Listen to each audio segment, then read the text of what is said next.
Je m'appelle Shepherd, James Shepherd. Depuis 26 ans, j'exerce la profession de médecin dans notre bourg de King Sabot, et je n'éprouvais aucun besoin de m'essayer au jeu passionnant et dangereux de détective auxiliaire lorsque survint un événement qui devait modifier le cours paisible de mon existence. C'est en effet dans la nuit de vendredi à samedi dernier qu'est morte Madame veuve Ashley Ferrars pour avoir absorbé une dose trop forte de barbiturique. Lorsque j'arrivai à son chevet, je ne pus que constater le décès de l'une des plus belles et des plus riches de mes concitoyennes.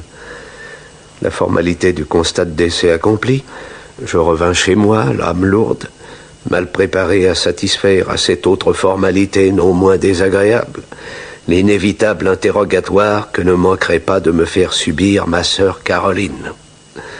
Mes voisins n'ont d'ennui qu'avec leur voiture ou leur gastrite. Pour moi, j'ai à supporter en outre Caroline, dont la curiosité très affûtée ne me laisse aucun répit. Pour qui tenait ces informations du garçon laitier, le suicide ne faisait aucun doute. L'inévitable suicide d'une malheureuse, poussée par le remords d'avoir, une année plus tôt, supprimé son ivrogne de mari. J'étais là, assez peu enclin à discuter avec ma sœur. Cependant, je tentais une timide réaction. Caroline, ton imagination... Tu peux me croire, James. Je suis d'autant plus certaine de ce suicide que j'ai la conviction que la malheureuse a écrit sa confession. Et je crois deviner à qui. Une autre confidence du laitier. À l'homme qu'elle aimait, James. Roger Ackroyd.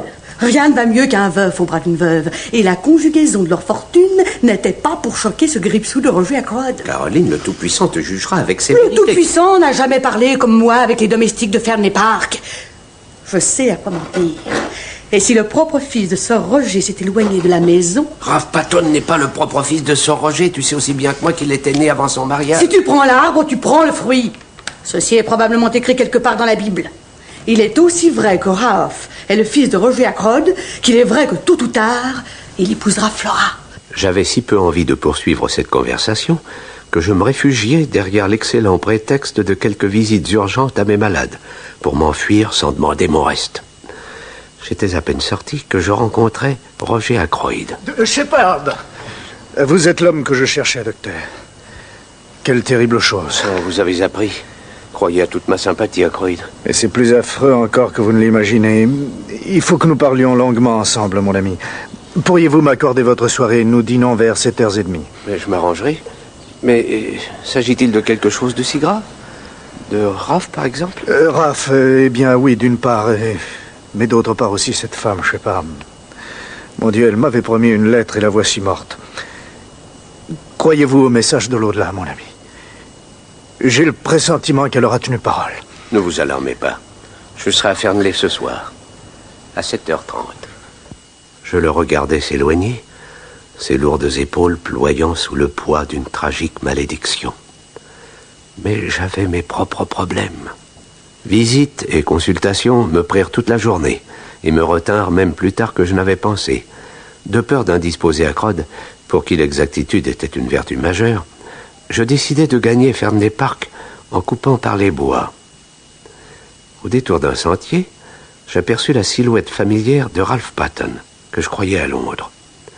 Il était en compagnie d'une jeune fille que je ne pus identifier, mais le ton des voix, proche de la dispute, m'incita à m'arrêter brusquement, sans manifester ma présence. Ma chère petite, je n'ai passablement lassé depuis quelques années. Il me coupera les vivres. Ne comprenez-vous pas que le moindre prétexte, me savoir ici, par exemple, malgré son ordre, lui suffirait à me déshériter? Lorsqu'il mourra, je serai riche, mais seulement lorsqu'il mourra. Le bruit que je fis en écrasant une branche sèche les alerta. Ils baissèrent la voix, et je n'eus plus qu'à poursuivre mon chemin, les oreilles emplies de l'écho des mots étranges que j'avais surpris. La demie de 7 heures se confondit avec mon coup de sonnette à l'entrée de la merveilleuse demeure des Ackroyd. Solennel, comme toujours, le maître d'hôtel, Parker, m'introduisit. J'étais encore dans le vestibule lorsque Geoffrey Raymond, le secrétaire d'Ackroyd, m'aperçut. Mais c'est notre docteur. Dînerez-vous avec nous ou dois-je déduire de votre présence que nous avons un malade à Fernley? Mais je viens dîner, mon ami. Et si ma sacoche vous inquiète, c'est que je crains d'être appelé d'un instant à l'autre pour un accouchement difficile. Je prends toujours mes précautions, Raymond. La médecine est exigeante. Il s'en fut en riant, et je m'apprêtais à pénétrer dans le salon, lorsqu'un bruit, venu de l'intérieur de celui-ci, me frappa. Il me sembla qu'on refermait une fenêtre. Poussant la porte du salon, je me cognai presque à Miss Russell. Écarlate, le souffle court, elle disparut sans un mot. Un coup d'œil m'assura que toutes les fenêtres étaient ouvertes. Ce n'est donc pas la fermeture de l'une d'elles que j'avais entendue. J'en étais là de mes réflexions lorsque les hôtes de Fernley firent leur entrée dans le salon. Flora Ackroyd précédait sa mère. Un homme les suivait, le major Blount, grand chasseur de fauves, et que j'avais eu déjà l'occasion de rencontrer. Eh bien, docteur, vous êtes venu me féliciter, j'espère. Vous féliciter? Mais bien sûr, Miss Flora, Il ne sait pas encore. Docteur, vous avez devant vous l'heureuse fiancée de Raph Patton. C'est officiel. Je vais l'épouser. Mon oncle est ravi, Raph est ravi, mère est ravie. Et vous-même? Moi, je suis contente. Le major m'a promis ses lumières sur tous ces bibelots africains que mon oncle a rangés dans cette vitrine, docteur. Non, derrière vous. Nous vous écoutons, major. À vos ordres, Miss Flora. D'un geste maladroit, Flora Ackroyd souleva le couvercle de la table vitrine au centre du salon. Celui-ci lui échappant fit entendre un bruit que j'identifiais dans un réflexe. Comment avais-je pu confondre quelques instants plus tôt ce claquement sec avec le bruit d'une fenêtre qu'on ferme? Le major n'eut guère le temps de faire valoir ses talents de conférencier. Parker lui coupa ses effets en annonçant que le dîner était servi. Le repas se déroula dans une atmosphère de gêne qu'aucun des convives n'essaya de dissiper. Placé aux côtés d'Ackroyd, je l'étudiais discrètement. Qu'il fût sous l'empire d'une émotion profonde ne faisait aucun doute. Je n'étais moi-même pas autrement à l'aise. Et c'est avec un véritable soulagement que je le vis se pencher vers moi sur la fin de ce morne repas. Nous les laisserons prendre le café ici, n'est-ce pas, Shepard? J'ai donné des instructions pour que nous ne soyons pas dérangés dans mon bureau. N'oubliez pas votre sacoche, lorsque vous m'y suivrez. Je veux donner le change à tous ces yeux qui nous observent. Je n'avais à formuler aucune objection. Je suivis bientôt Sir Roger dans son bureau. Et nous fûmes seuls. Fermez la porte, Shepard. Et soyez assez aimable pour vous assurer aussi des fenêtres. Et elles sont fermées? Vous en êtes tout à fait certain? Bien, asseyez-vous. Excusez-moi, Shepard, je suis en enfer. Ah, mon ami, que de ruines autour de moi en ces dernières 24 heures. Mais calmez-vous, Ackroyd. Personne d'autre que moi ne peut vous entendre. Espérons-le, Shepard. Voyons. Il y a cette affaire de Raph. Le dernier coup pour moi. Mais surtout, il y a l'autre affaire. Je m'adresse au docteur. Lorsque vous avez soigné Ferrars l'hiver passé, au cours de cette crise qui lui fut fatale, avez-vous jamais soupçonné, deviné, qu'il ait pu succomber à un empoisonnement? Je serai franc, Ackroyd. Sur le moment, non. Je n'ai eu aucun soupçon. Il a été empoisonné. Comment? Mais par qui? Sa femme. Qui a prétendu cela? Elle-même. J'ai reçu ses aveux hier soir. Je l'aimais, Shepard. Je lui avais demandé de m'épouser. Et ses réticences irritaient ma vanité. Je lui fis sèchement quelques remarques. Et sans que rien ne pût laisser prévoir, elle me confia tout dans un moment d'abandon total. Sa haine pour la brute qu'il avait épousée, son amour grandissant pour moi, et le terrible moyen qu'elle avait choisi, le poison. Le poison. Ce fut un meurtre lucide, Shepard, commis de sang-froid. Oh, je n'ose vous croire, Ackroyd. Je n'osais pas non plus, Shepard. Et cependant, j'ai entendu cet aveu. Et ce n'est pas tout. Une autre personne sait la vérité, qui exerce sur elle la plus exécrable pression. Le chantage. Seigneur, mais qui? Le savez-vous qui? C'est pour échapper au scandale qu'elle s'est tuée. Mais puis-je, moi, sur qui le scandale n'aura pas d'effet, refuser de la venger? Oui, je comprends vos sentiments. Ce triste personnage doit être châtié. Mais cependant, il faut examiner les conséquences. Une mémoire jamais souillée, la méchanceté des gens... Je ne sais que faire. J'ai convoqué un spécialiste de ces sortes d'affaires et maintenant, je ne sais si j'aurai le courage de le recevoir. J'espérais une lettre. Une lettre qu'elle m'avait promise lorsqu'elle aurait pris sa décision, pour laquelle elle me demandait quelques heures de répit. Je suis convaincu que cette lettre me commanderait sa volonté dernière. Mais rien. À moins que... À moins que? Le destin Shepard va sans hâte, mais rien jamais ne l'arrête. Qui est-ce? Parker, monsieur. Je vous apporte le courrier du soir. Entrez. Merci, je ne veux plus être dérangé, Parker. Monsieur. Oh, Qu'avez-vous, Ackroyd? cette enveloppe, Shepard. Je n'ose l'ouvrir. À mon ami, il faut connaître sa volonté. Ah, c'est vrai. Allons, Roger Ackroyd, un peu de courage. Cher, très cher Roger, une vie réclame une autre vie. J'ai lu cela sur votre visage.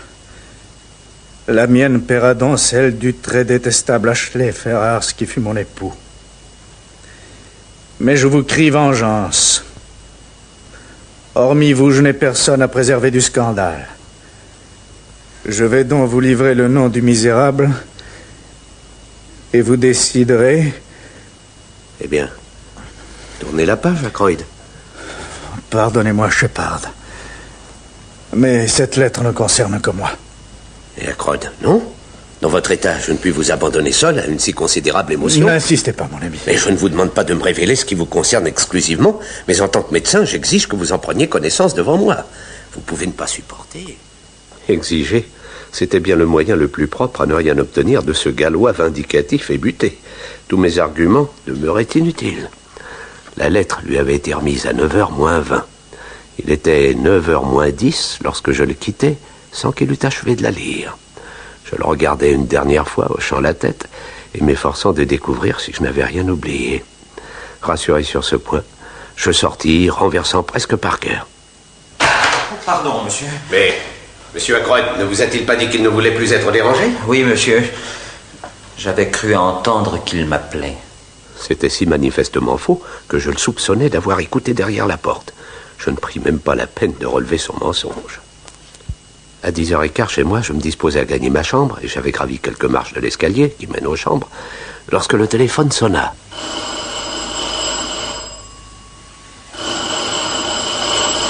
Tu réponds, James? Ou dois-je descendre? Ne bouge pas, j'y suis. On se doit être Emily Bates. Elle n'a cessé d'appeler. Allô? Allô, j'écoute? C'est moi, oui. Quoi? Comment? Oui, mais certainement. Tout de suite. C'est Emily?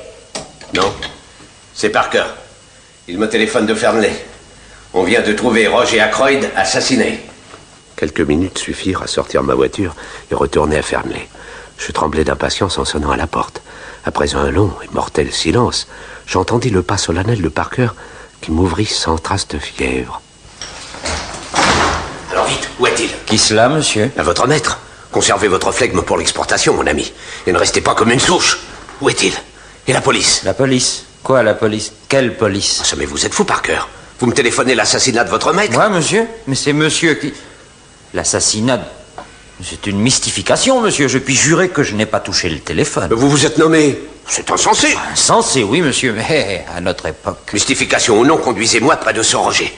Je veux en avoir le cœur net. Nous dûmes enfoncer la porte à coups d'épaule. Le téléphone n'avait pas menti. Un coup d'œil suffit à m'en assurer.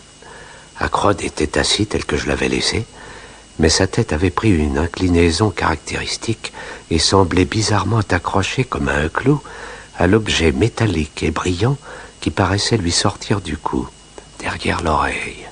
Oh, c'est affreux. Oui, Parker, oui. Tuer un homme ainsi par derrière, c'est affreux.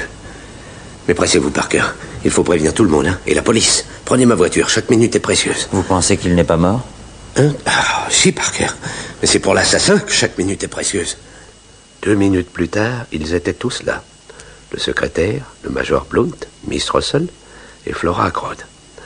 Nous nous étions abstenus de rien toucher avant l'arrivée de l'inspecteur Raglan, qui ne parut pas moins affecté que les familiers de la victime. Mauvaise affaire, messieurs. Un homme si bon. Avez-vous déplacé le corps? C'était inutile, hélas, pour constater l'état de notre ami. Oui. Le suicide est exclu, n'est-ce pas, docteur? Aucun homme ne pourrait se frapper ainsi lui-même. C'est un meurtre. Quelqu'un d'entre vous, messieurs, remarque-t-il la disparition d'un objet quelconque? J'allais mentionner la disparition de l'enveloppe bleue à laquelle j'étais seul ici à pouvoir faire allusion, lorsque le major recueillit dans ses bras Miss Flora, que l'émotion terrassait. Miss Russell, accompagnez la jeune personne. Oui. Et faites savoir au personnel que nul n'est autorisé à s'absenter de Fernley Park jusqu'à nouvel ordre. Oui, monsieur. L'inspecteur Raglan commençait aussitôt son enquête.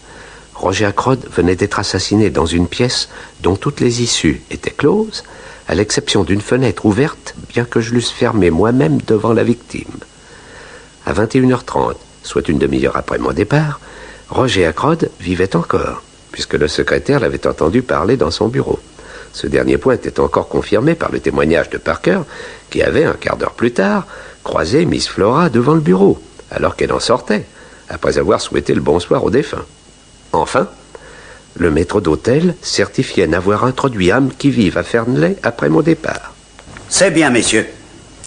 Le crime se situe donc entre 9h45, heure de la visite de Miss Flora à son oncle vivant, et 10h15, heure du mystérieux coup de fil reçu par le docteur. Nous éplucherons ces 30 minutes. C'est une faible marge de sécurité pour le meurtrier. Messieurs, la suite sera facile. Nous en avons fini avec les surprises dans cette affaire. Ce en quoi il se trompait merveilleusement, ainsi que nous le démontra la minute suivante. Sans que nous y eûmes les uns ou les autres pris garde, dans la fébrilité générale, la sonnette de l'entrée avait retenti à plusieurs reprises, et nous vîmes soudain dans l'encadrement de la porte la silhouette d'un petit homme, l'œil bleu pétillant, la moustache insolente, hissé sur les talons, et qui se présenta d'une voix claironnante. Messieurs, permettez-moi de me présenter. J'arrive du continent. Hercule Poirot. C'est alors qu'une phrase d'Ackroyd me revint à l'esprit. J'ai convoqué un spécialiste de ces sortes d'affaires. Effectivement, l'homme était détective, et le meilleur de l'univers, à l'en croire sur parole. Hélas, votre client est mort, monsieur. Quant à la police officielle du Royaume-Uni que j'ai l'honneur de représenter ici, elle est de taille à se dispenser des secours de l'amateurisme. La famille jugera, monsieur, de l'opportunité de satisfaire ou non à la volonté du défunt. La famille, en la personne de Flora, jugea de son devoir de respecter la volonté de Sir Roger. C'est ainsi que s'imposa à nous l'extraordinaire personnalité du petit Belge dont je devins bientôt le confident avide et passionné. C'est sous son impulsion que débuta la véritable enquête. Oh, cela ne traîna pas. Immédiatement après le départ de l'inspecteur Raglan, Hercule Poirot reprit pour son compte l'examen du corps et des lieux. Pour ma part, je ne crus pas devoir lui faire mystère de la disparition de l'enveloppe bleue, non plus que de ce que je pouvais lui rapporter des termes de la lettre par laquelle Madame Ferrars léguait à Sir Roger sa vengeance. Voyons. Tout est dans l'état où vous l'avez découvert en même temps que le meurtre. Mais oui, monsieur, je pense. Bien. Le coup paraît avoir été porté violemment, comme ceci, hein, de la main droite. Et la victime n'a eu ni le temps ni la possibilité de connaître son assassin. De qui cette photographie? Ralph Patton, monsieur, le fils de la victime. Enfin, plus exactement, Sir Roger n'était que son beau-père, mais... Beau garçon? Il est ici? Oh, c'est-à-dire pas à Fernley, monsieur, mais au village. Oui, il était, disons, un peu en froid ces dernières semaines avec Ackroyd. C'est le plus charmant garçon que je connaisse. Mais qui cherchez-vous à convaincre, docteur? Vous ou moi? La nouvelle doit courir le village et c'est étrange, ne pensez-vous pas, que le meilleur garçon à votre connaissance ne soit pas encore au chevet de son beau-père?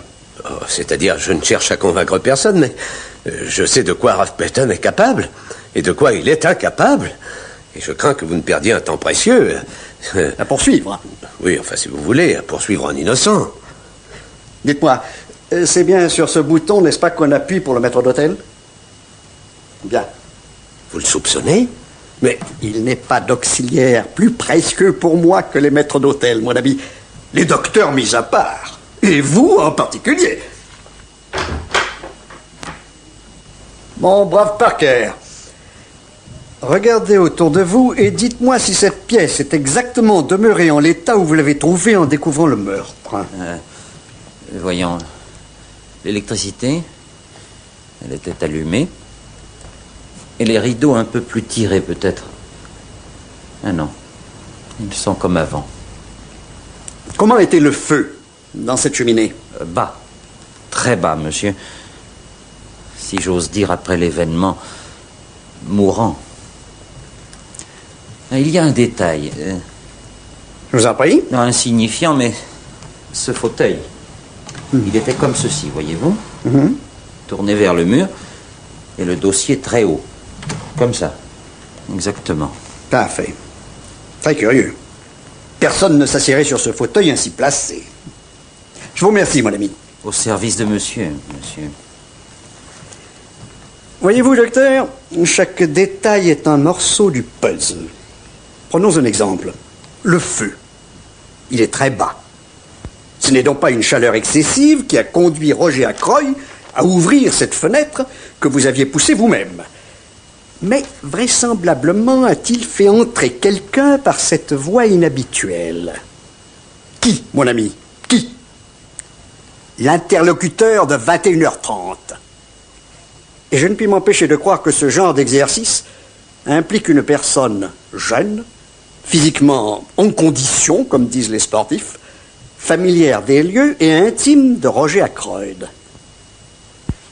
N'avez-vous pas remarqué que les enfants aiment entrer par les fenêtres? Et comme les adultes conservent les habitudes de l'enfance sur les lieux de leur enfance? Le jeune Raph, je ne vous harcèle pas, mon ami, mais votre protégé, interdit à Fernley, lui, l'enfant de la maison, et reçu en cachette par son beau-père, sauvegardant ainsi les apparences. Cela vous paraît tellement invraisemblable? Que le redoutable petit homme ait sitôt fait de Ralph notre suspect numéro 1 me laissa sans voix. Et les cheminements par lesquels sa méthode déductive le fit avancer, jour après jour, sur les voies de la vérité, me furent un sujet quotidien d'émerveillement. Connaissez-vous cette arme, messieurs? Je la connais. C'est un poignard tunisien que j'ai offert moi-même à Ackroyd lors de mon arrivée ici. Aucun doute, major? C'est que vous l'avez à peine observé. Aucun doute, monsieur. Si vous l'aviez été chercher où je l'ai pris, vous le reconnaîtriez aussi entre mille. Ne vous énervez pas. Ne vous énervez pas d'une simple remarque. Dites-moi plutôt quelle était la place habituelle de cet objet. Je l'ignore, monsieur. Dans la vitrine du salon. Je le reconnais maintenant, moi aussi. Comment dans la vitrine? Mais bien, docteur. Que veut dire votre interruption? Oh, c'est très insignifiant, mais lorsque je suis arrivé pour dîner, j'ai entendu se refermer brutalement le couvercle de cette vitrine, comme par quelqu'un qui se hâtait de peur d'être surpris. Tiens.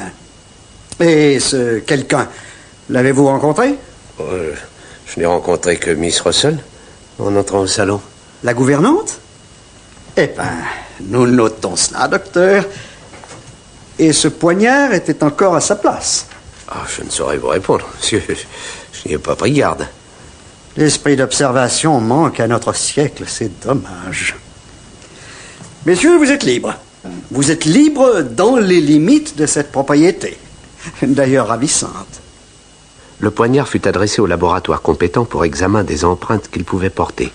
Une enquête au service des postes révéla que la communication téléphonique faussement attribuée à Parker depuis Fernley Park émanait en fait d'un inconnu qui avait utilisé la cabine publique de la gare de King's Abbot. Je ne m'étais pas trompé d'heure, puisqu'on pouvait la fixer précisément. 10h15.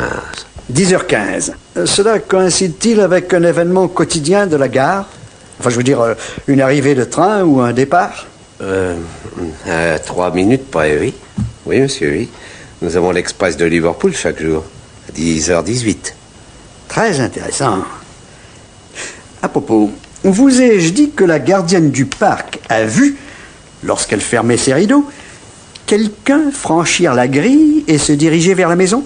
Mon inconnu? Non, docteur. Quelqu'un de très connu, au contraire. Ralph Patton. Remettez-vous. Et marchons, s'il vous plaît. Un peu d'air facilite la gymnastique des petites cellules grises et ce parc m'attire. Si vous voulez, nous irons vers le pavillon, là-bas, au bout de la terrasse. Voyez-vous, docteur, si nous résumons ce que nous savons, À 9h25, Patton est vu se glissant vers la maison. À 9h30, le secrétaire entend Ackroyd refuser de l'argent. J'ai noté la phrase « Trop d'emprunts ont épuisé ma bourse ces temps-ci pour que j'accède à votre requête » à un quémandeur inconnu. À 10h moins un quart, le salon est vide. Je l'ai établi. C'est-à-dire la vitrine, c'est-à-dire le poignard, accessible. Miss Flora quitte son oncle à cet instant. L'assassin revient vers Ackroyd, le tue, s'enfuit et court jusqu'à la gare qu'il peut facilement atteindre avant 10h15. Mais pourquoi me téléphonerait-il? C'est bien, c'est très bien, et oui, c'est là, en effet, que ma construction s'effondre. Oui. Pourquoi? Les assassins se conduisent souvent de manière à les concerter, et je crois le nôtre très habile. Ce message téléphonique. Il y a une raison à ce message. Madame Ackroyd m'a donné à comprendre que l'adolescence de Raph, qu'il avait été nerveusement très secoué par la guerre. Est-ce exact, docteur? Encore Raph? Est-ce exact? Bon, la guerre nous a tous plus ou moins secoués. Une île sans cesse bombardée est comme un cuirassé à l'encre, monsieur. L'Angleterre est une île, et ce n'est pas bon pour les nerfs d'un adolescent de vivre sur une cible. Je puis vous assurer néanmoins que Raph est totalement guéri des traumatismes psychiques qui ont pu le marquer à cette époque de sa vie. J'en suis convaincu, merci mon ami. Votre éloquence m'a convaincu. Presque convaincu. Agréable promenade, n'est-ce pas? Et ce pavillon, Shepard, quel est son usage habituel? Fin de chasse? Bon, je ne pense pas qu'il ait d'autre objet que d'être le rendez-vous commode de tous les amoureux du comté. Début de chasse, donc. Je ne me trompais guère. Mais poursuivons notre promenade, voulez-vous? C'est bien Miss Flora que nous apercevons là-bas penchée sur le bassin. Et c'est bien le major qui l'accompagne. Rejoignons-les. J'adore les vieux bassins où dorment de vieux poissons rouges. En effet, Flora Ackroyd et le major semblaient chercher dans l'eau troublée par la canne du major qui fouillait légèrement la vase. Flora était presque curieuse. En tout cas, elle ne paraissait guère affectée par la mort de Sir Roger. Eh bien, major, sommes-nous invités à cette pêche miraculeuse? Monsieur Poirot, vous ne croyez pas si bien dire, j'ai cru apercevoir de l'or, figurez-vous. Dans ce bassin, une pépite? Non, un bijou. Enfin, quelque chose comme un bijou. Une boucle d'oreille, peut-être. Miss Flora est une enfant. Et vous l'assistez de votre expérience considérable. Me permettez-vous une courte interruption? Une question, major. Quand avez-vous vu Ackroyd vivant pour la dernière fois? J'ai vu Ackroyd pour la dernière fois hier soir au dîner. Mais je l'ai entendu un peu plus tard, mettons... Oui, exactement à 9h30, de la terrasse où je fumais. Il m'a semblé qu'il parlait à Raymond, le secrétaire. De la terrasse? En somme, à peu de choses près, de cet endroit. Vous avez l'ouïe fine, très fine, major. Pensez ce qu'il vous plaira, monsieur. Ce que je pense, major, est d'une grande simplicité. Je pense. Je pense que Miss Flora a raison. Il y a dans ce bassin un objet brillant. Aidez-moi, docteur. Je le distingue maintenant que l'eau est redevenue plus claire. Retenez-moi, que j'essaie de l'attraper. Allons. Un petit effort. Je le... Ah non, zut, rien. Une bulle, j'imagine, reflétant le soleil. Rien. Tant pis. Consolez-vous avec l'or de vos cheveux, Miss Flora. Venez, Shepard, nous avons affaire. Nous n'avions pas parcouru 100 mètres que Poirot me stupéfia une fois encore. Vous pensez que j'ai bien inutilement trempé la manche de ma chemise, n'est-ce pas, Shepard? Je n'osais vous en parler. Mais il fallait oser. Il fallait, mon bon ami. Car Hercule Poirot ne risque pas de tacher ses vêtements s'il n'a pas la certitude de trouver ce qu'il cherche. Agir autrement serait ridicule. Et je ne suis jamais ridicule. Ça vous intéresse-t-il de savoir ce qu'il y avait dans le bassin? Oui? Alors, regardez. Dans la paume ouverte qu'il me tendait, je distinguai l'anneau d'or d'une alliance. Je la saisis. Sur la face intérieure, on pouvait lire une inscription gravée. Donné par R, 13 mars. Donné par R, docteur. Par R. Comme Raph Patton. Comme Randolph Blunt, comme Reginald Parker et comme Roger Ackroyd. Donné par qui? Donné à qui? J'étais subjugué. Je le suivis comme un caniche vers le château où l'avoué de la famille, Maître Hammond, nous attendait.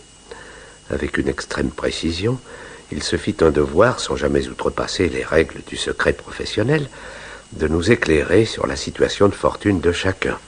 Nous sûmes ainsi que Flora et sa mère étaient au bord du gouffre, comme Ralph Patton, jusqu'à la mort de Roger Ackroyd, puisque Ralph héritait et que Flora allait épouser Ralph. Mais la visite de Maître Hammond prit le plus fortuitement du monde une importance soudaine. Avant de me retirer, mesdames, je tiens à vous marquer ma déférente sympathie. Merci. Si la modique somme de 100 livres que j'ai versée en liquide à Sir Roger dans la matinée d'hier ne vous suffisait pas pour faire face aux pénibles obligations de l'heure... Oh, merci, maître, nous nous arrangerons. S'il vous plaît, Maître Hammond, à quelle somme faites-vous allusion? 100 livres d'argent liquide, mais nous n'avons rien trouvé ici de comparable à cette modique somme. Moi, je suis au courant, inspecteur. Monsieur Ackroyd m'a parlé de cette somme, destinée au règlement d'une commande à la société anglaise des dictaphones, ainsi qu'au paiement des gages du personnel. Vous trouverez la somme intacte dans la cachette, je pense. Quelle cachette? Ben, la cachette derrière vous, le cache-pot. L'autre. Voilà.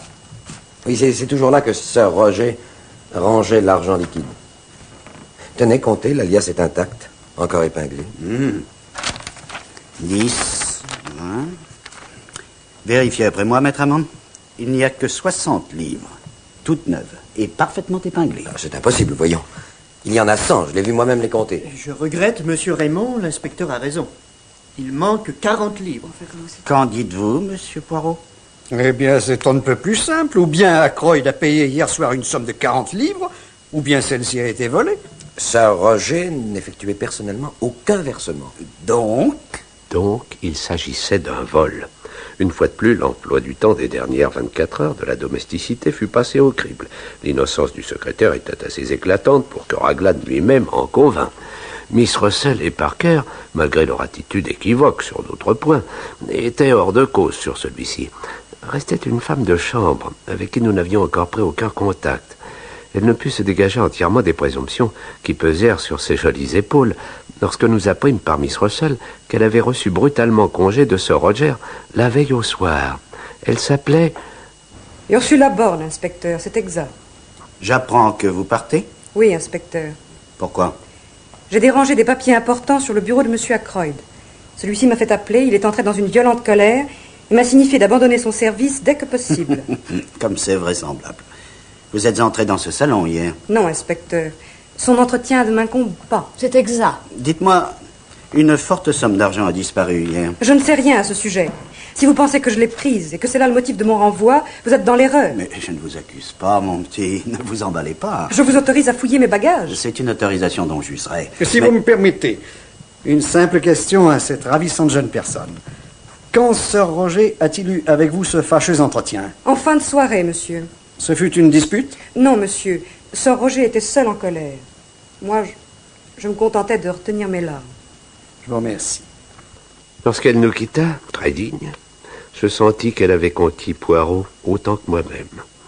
Toutefois, celui-ci, fidèle à sa théorie de ne rien admettre qui ne fût consolidé d'autre part, me confia une mission près d'une certaine dame Folliot, résidant à Grantchester, la ville voisine, laquelle dame avait jadis employé Ursula.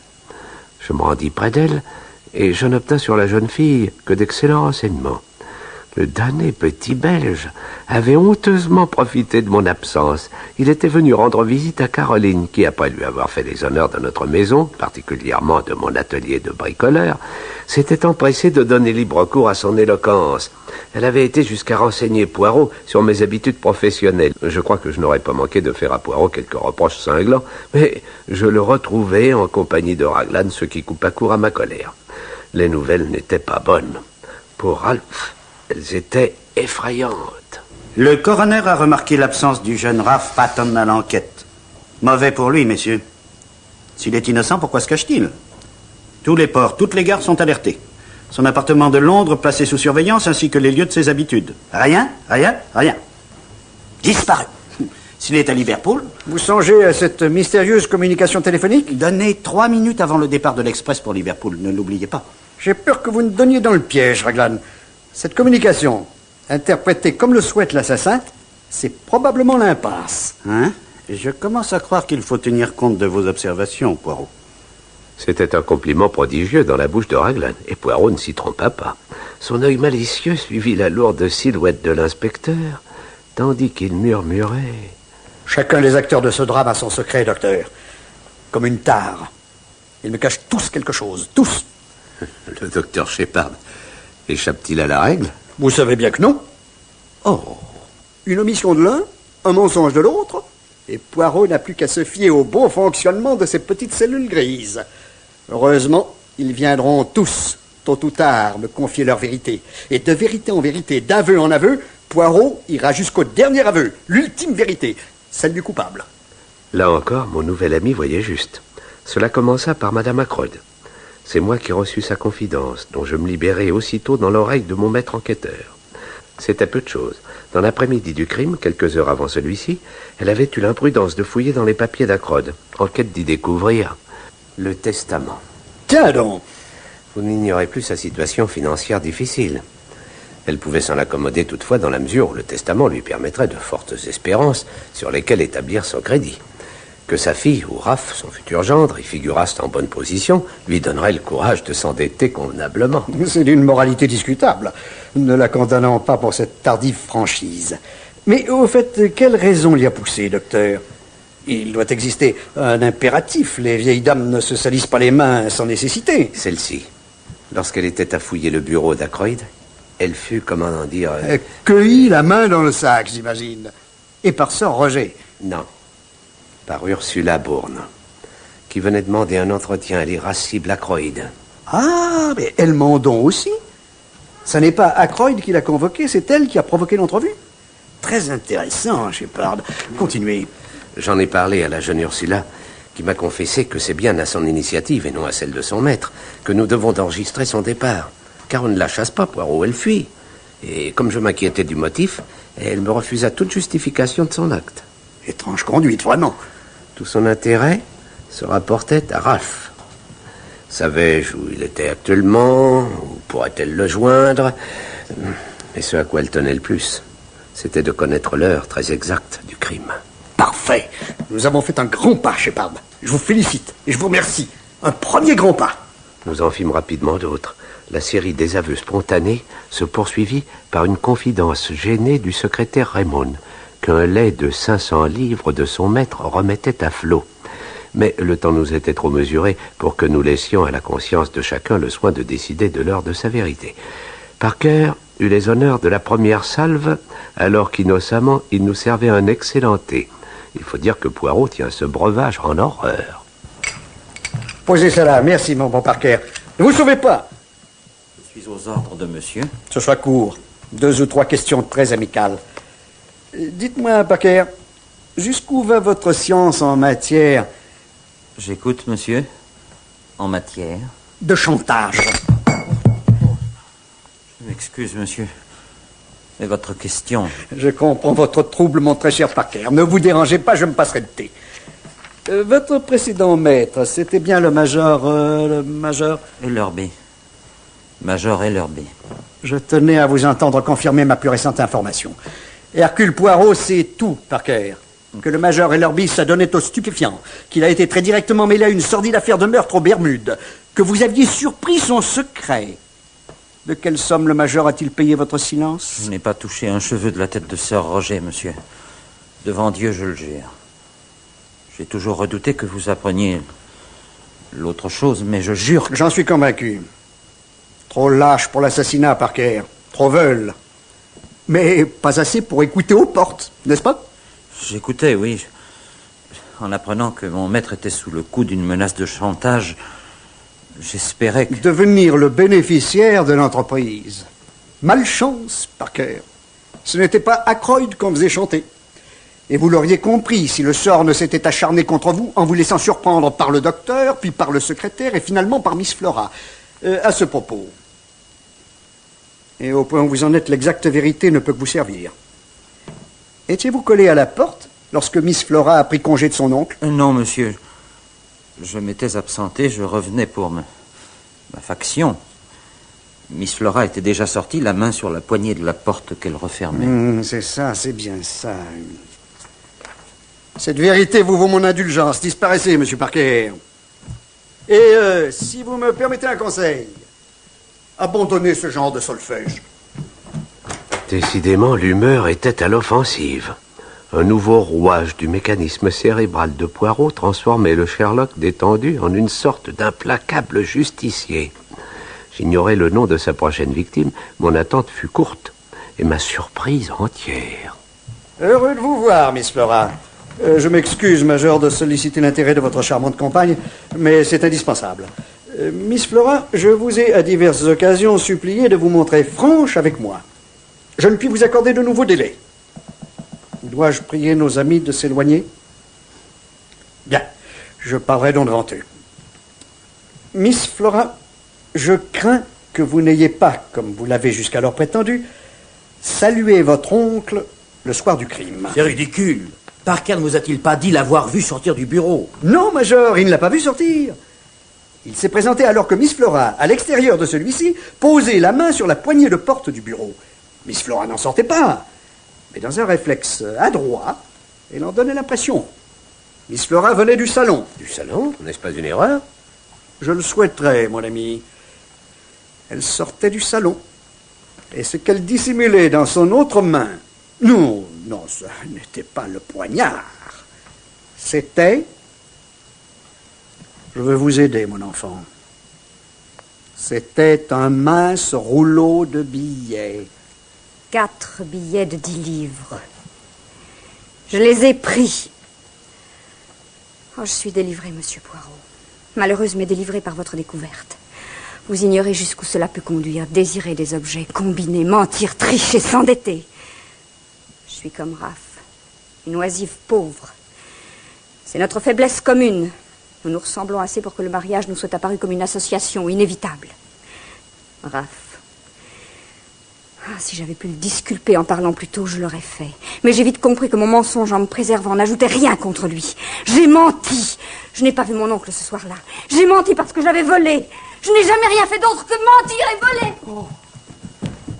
Ainsi, la liste des suspects se réduisait-elle heure après heure. Il était aisé de comprendre que Flora et le Major venaient d'obtenir de Poirot leur acquittement, comme précédemment Madame Ackroyd, le secrétaire et l'ignoble Parker. Pour Raph, mes plus sombres prévisions se trouvaient dépassées. J'aspirais au dénouement, que je devinais proche. Je ne me trompais pas. Par un mot rapide déposé à mon cabinet en mon absence, Poirot me chargeait de convoquer à son domicile le soir même tous ceux qui, de près ou de loin, s'étaient trouvés mêlés au drame. Je m'acquittais au mieux de cette tâche, en proie à l'excitation la plus vive. Je n'étais pas le seul. À l'heure fixée, ils étaient tous présents. Presque tous. Seul absent, Raph. Seule absente, Ursula. C'était inquiétant, surtout en ce qui concernait la jeune fille. Et Madame Ackroyd exprima l'opinion générale en s'informant des raisons de ce manquement. Votre inquiétude aura peu duré, madame. J'aperçois une silhouette. Mais oui, c'est elle. Pourrez-vous lui faire une petite place? Entrez. Mes amis, vous connaissez Ursula Bourne. Permettez-moi de vous présenter une autre Ursula. Soyez des nôtres, Ursula Patton. Vous avez deviné la vérité, monsieur Poirot. Patience, mon enfant. Tout viendra en son temps. J'irai aussi vite que possible. Commençons par votre propre histoire, Ursula. C'est le 13 mars dernier que vous avez secrètement épousé Ralph. Par manque de courage, ce dernier n'a rien révélé à Sir Roger. Imaginez sa position très incommode dès l'instant qu'Ackroyd, ignorant le mariage, patronnait les fiançailles officielles de son beau-fils et de Miss Flora. Parler, c'était se condamner. Raph est endetté. Si Ackroyd ne le couvre pas de sa fortune, et nous le connaissons assez pour deviner qu'il n'aurait pas manqué de faire payer cher au jeune homme sa conduite ahurissante, il est perdu. C'est un faible. Vous êtes forte, Ursula. Dès qu'informé, vous affrontez la colère d'Ackroyd. Dans sa violence, il ne vous épargne pas. Vous chasse et maudit Raph sans espoir d'absolution. Vous en êtes réduite à donner un rendez-vous clandestin à celui qui est votre mari devant Dieu, sinon devant les hommes. C'est vous qui parliez avec Raph sur le sentier lorsqu'est passé le docteur qui se rendait au dîner de Fernley. De telles explications ne sont pas brèves. Raph vous reconduit jusqu'au pavillon. C'est là que vous le laissez. Quelle heure est-il exactement lorsque vous vous séparez de lui? J'y ai trop repensé pour ne pas être affirmative. 10h moins 20, très exactement. Bien. Il vous voit entrer à Fernley, furieuse, désespérée. Il connaît votre force redoutable lorsque votre amour est en jeu. Il s'éloigne, transi, ulcéré par sa propre conduite. Et la première nouvelle qui le frappe le lendemain dès la première heure, c'est que son beau-père a été assassiné quelques minutes après votre séparation. Vous ne voulez pas dire... Il n'a pas imaginé que moi je... Si, mon petit. Il se sentait coupable. Pour détourner les soupçons sur lui et vous donner un magnifique témoignage d'amour, il se terre, il se dérobe. Heureusement, Poirot est là, qui finit toujours par tout découvrir. Un mensonge, une bague, un homme. Où est-il? Rendez-le-moi, j'ai trop souffert. Rendez-le-moi. Un homme qui, depuis ce matin, n'attend que vous. Ici. Entrez, mon ami. Ah, mon chéri. Oui, Raph Patton. Qu'en dites-vous, docteur? Ne vous avais-je pas prévenu qu'il ne servait à rien de me cacher quoi que ce soit? C'est votre minute de vérité, mon ami. Vous êtes un génie, Poirot. Ne nous perdons pas en banalité. Voici votre mensonge. Il s'appelle Raph. Expliquez-leur ce que je sais déjà. Le docteur a été très bon pour moi. Très loyal. C'est lui qui m'a permis de me dérober à l'action immédiate de la police. J'ai reçu sa visite avec joie. Et je savais qu'on le soupçonnerait. À son défaut, la jeune épouse qu'il aimait, il en convainc. Je l'assistais dans sa manœuvre généreuse. Mais votre sœur vous interdisait, par sa curiosité maladive, de l'abriter à votre domicile. Et il est vrai que sa locacité est redoutable. Lorsque je lui demandai de m'indiquer, pour un imaginaire parent infirme, les maisons de repos proches de King Sabbath, et auxquelles vous vous adressiez habituellement, elle fut enchantée de m'en indiquer 2. Une très courte enquête me permit d'apprendre que vous aviez conduit un malade dans l'une d'elles le lendemain du meurtre de Roger Ackroyd. Ce malade, le voici. Je veux publiquement vous assurer de ma reconnaissance, docteur, pour l'aide que vous m'avez apportée en un moment de ma vie où je désespérais. Et je tiens aussi à jurer solennellement que lorsque je quittais Fernley, vendredi soir à 9h45, je n'avais revu mon pauvre beau-père ni mort ni vivant. Il faut me croire, car je n'ai pas l'ombre d'un alibi. Eh, pas l'ombre, oui. N'est-ce pas ce que je redoutais? Mes amis, s'il vous plaît. C'est par palier que je veux vous conduire au dénouement. Vous seul, Ursula, ne possédiez pas d'alibi solide pour la soirée du crime. Vous teniez à cacher, en effet, votre entrevue avec Raph, lequel ne pouvait, sans se dédoubler, être simultanément près de son épouse jusqu'à 9h45 et près de Roger Ackroyd que 2 témoins entendirent converser à 9h30. Qui était donc avec la victime? C'est alors que j'en vins à ma plus audacieuse, à ma plus subtile déduction. Qui? Mais y avait-il quelqu'un avec Ackroyd? Voulez-vous insinuer que j'ai menti, monsieur? Je l'ai entendu, et le major Blunt aussi lui a entendu. Du calme, Raymond. Car le major vous considérait jusqu'à présent comme l'interlocuteur d'Ackroyd. C'est impossible. C'est logique. J'ai retenu la phrase entendue par lui. Les emprunts faits à ma bourse ont été si fréquents ces derniers temps que je crains de ne pouvoir accéder à votre requête.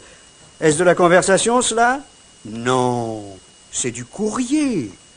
L'inconscient du major vous mettez dans la peau de celui qui écoutait, car professionnellement, vous êtes amené à en enregistrer chaque semaine de semblables. J'ai lâché le mot. Enregistrer. Vous m'avez mis sur la piste Raymond en m'apprenant que les 100 livres liquides versés par maître Hammond iraient en partie à la Société anglaise des dictaphones. Cette révélation vous innocentait du reste totalement. Voulez-vous dire? Je dis, je prétends, j'affirme que Roger Ackroyd était seul. et qu'il était mort. Ce que vous entendiez, Major, c'était la voix d'un mort qui, par jeu peut-être, comme un enfant qui s'amuse en cachette avec son jouet neuf, s'était lui-même enregistré. Ici s'arrêtent mes révélations. Mais je vous fais part de ma conviction que l'assassin est ici, dans cette pièce. Comment? Mais c'est possible. Je sais qui il est. Comment? C'est à lui que je m'adresse et je lui dis, c'est la dernière chance.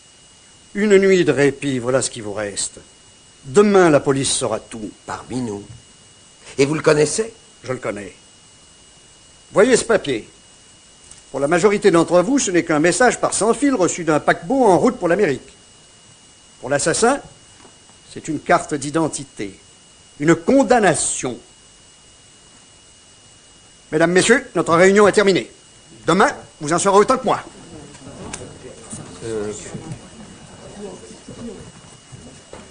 Aidez-moi, s'il vous plaît, à remettre un peu d'ordre, docteur. Oui.